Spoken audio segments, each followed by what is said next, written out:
Well, hello everyone, and greetings from Wheaton, Illinois, the Olcott National Center, where I can report that it is really winter, and everything that comes with it. I can remember last year when I was in Singapore and India for the annual conference, and then also in New Zealand speaking at their summer conference, that I kept looking back at the weather reports in the Wheaton area, and I wouldn't be telling the truth if I didn't say that I was kind of hoping it would be kind of cold so that I could come back and tell people about all the lovely warm weather I had experienced.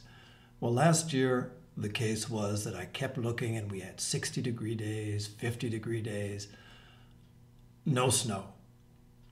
So even though I did enjoy my speaking trip and my time in the various different countries, my enjoyment wasn't complete because I just didn't have that kind of cold weather to kind of poke fun at people about. This year is a different story. I'm going to be telling you about the two events that really happened during this month, one of which was an art exhibit. Something new for us. It was an art exhibit that we held here and had people come in from the outside. I'll tell you about that one. And then also a visit to Krotona out in Ojai, California. A number of people on staff here and a number of people from around the country were there for that one. But back to here at the national headquarters, we have had the experience, like much of the country, of flu bugs and everything else going around. And it really hit our staff here quite hard for a while there. In fact, there was one day when I was supposed to have a meeting with my various department heads, and we had to cancel the meeting because of the 8 people who were supposed to be at the meeting, 6 of them were out with one thing or another. Some with the flu, some with cold, some with one of the countless viruses that seem to be going around. So anyway, we got that out of our system, and now everybody's back together.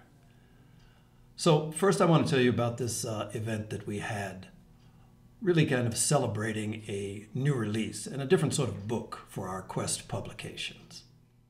On January 25th, we had a gallery-style opening celebrating the book by Joma Sipe, which was published by our Quest books. People gathered at our Olcott Gallery on the 3rd floor outside of the auditorium, and had a wonderful evening of looking at his works. A number of them were actually sold on site. We had entertainment by our own in-house group, Into the Real, Dan Smola, Juliana Cesano, and Fred Reich on drums. It was quite the evening. People came and gathered in the auditorium. They had little finger food. A lot of people were dressed in black to make sure that this was, in fact, an artist sort of opening. Also, Joma Sipe joined us by Skype from his home in Portugal. He's a very warm sort of fellow. Our MC for the evening was our own Sharon Dorr, editor at TPH and Storyteller Supreme. So there was a drawing for one of Joma's works, and Diane Eisenberg won that. Here she's seen collecting her work of art, which is probably hanging somewhere prominently in her home today. So it was a wonderful evening, and it was the sort of thing that we look forward to doing more of in the future. Our second big event was out at Krotona in Ojai, California. And I think I've told you about Krotona before, those of you who have never been there and who have never had the opportunity to actually experience it for yourself. So I'm going to show you some footage and give you something of a sense of the place. Beautiful place. But the event is really the thing that was special. It was presented by Vic Hao Chin, who was past president of the Theosophical Society in the Philippines, also has been quite instrumental in a lot of the publications that have been done out of the Philippines. But what this particular program was, it involved the Partners in Theosophy for almost a week, and then it was also a facilitator's training in a program that they have developed in the Philippines called the Self-Transformation Seminar. It's a very powerful thing, and it began really with trying to figure out a group of theosophists in the Philippines, trying to figure out what it is that blocks us from the deeper experience of our higher potentials. The sorts of things that anybody who has actually sincerely tried and sincerely searched runs into. So out of their experiences, they were able to develop an approach that has been really quite effective. And in one instance, they presented it as a youth camp for kids, a 4-day workshop. And they found that it was so successful that parents came and they were asking how this could be continued, and that formed the nucleus for really what became later the Golden Link School, and now has turned into the Golden Link College. So it's a full educational institute based on these very principles that go into this self-transformation seminar. So a group of us went out there. Vic Hao Chin and his other facilitators in the Philippines have evolved this into a program that has wide application. In fact, it's presented regularly. Philippine police force, the military, churches, youth groups, businesses, all have found value in this self-transformation approach. It seems to be something that works for cultivating the sort of happiness, the sort of ability to deal with what some might describe as negative emotions or unproductive emotions. So that's something you'll be hearing more about because we're going to be doing some things with it here. But I want to take you out to Krotona and walk you through, and you can let me know what you think. So on January 19th, about 40 people gathered at Krotona, which is in Ojai, just outside of, about an hour and a half outside of LA, for a program presented by Vic Hao Chin, seen here in the middle. About 8 of us came from Olcott. The program was the Self-Transformation Seminar. Very, very wonderful program I'll be telling you more about. Just wanted you to get a glimpse of the campus here at Krotona. For many people who have not been there, the beauty of it is just really kind of astounding. All of these are, this is rosemary flowers, rosemary, the seasoning that you use. And all of this, you don't have to go to exotic places. This is just in a walk around the campus. Here you're looking at my breakfast every morning. Simply I would walk and pick mandarin oranges, grapefruit, navel oranges, sweetest oranges you can imagine. Eucalyptus trees, cactus, all the various things that make this place so beautiful. It's on top of a hill overlooking the valley below. So just to give you an idea of the daily regimen, leaving from my spot, I was in one of the student quarters, which were built in the 70s and are very, very nice. They have a private kitchen, bedroom, built for 2 students. This is my walk every morning on the way to the Krotona Hall, which is where the first part of the sessions were held. Krotona Hall could probably seat 100, 200 people. But it's down this gravel path, the beautiful lotus fountains, lotus pond. And every morning I would walk this.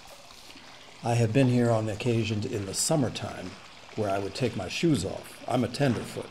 I'm from New York and Illinois these days. So I would walk on this gravel path, sort of like a reflexology walk. And after about a week, my feet would toughen up and you'd find like the very, very therapeutic sort of thing. So this is headed toward the library, and the Krotona Hall and the music room are all in the building up ahead. Many events are held there. But for our purposes, it was mainly the daily sessions with Vic and with the rest of the participants in learning to work with this self-transformation exercises and developing the thinking.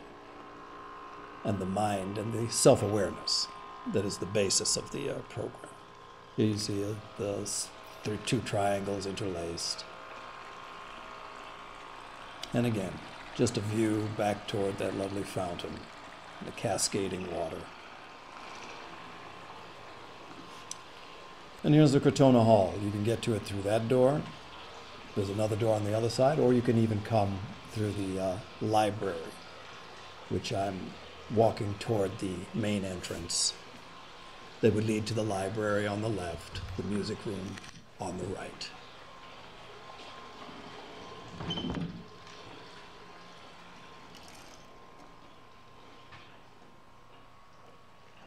Good morning. So here's Joy Mills and Vic Hao Chin in one of the breaks. Joy attended every one of the sessions in the first part of the program. And here you have a view of some of the different participants.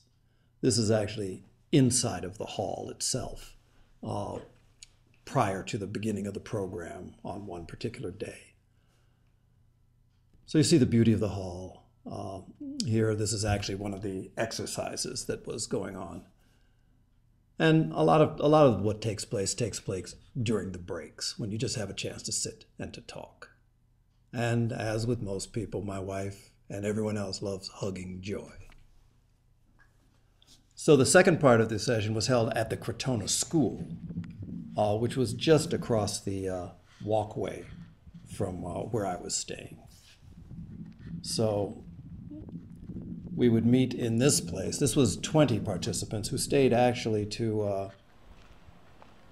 try and get some sort of exposure to facilitating this workshop.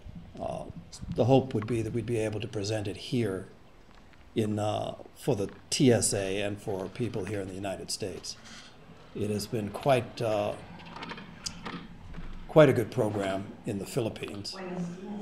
This is Brenda Knight practicing her Spanish. Yeah, it certainly is.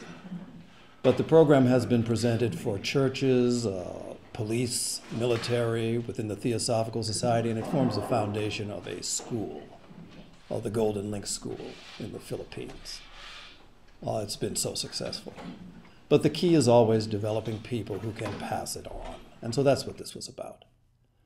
And so you found, every day we would be there and this portion of it lasted for 5 days, practicing doing the presentation, doing the actual work in terms of the meditation, the processing. So a variety of presentations, a variety of skills were learned. So I close with just a view of the beautiful valley that Krotona overlooks.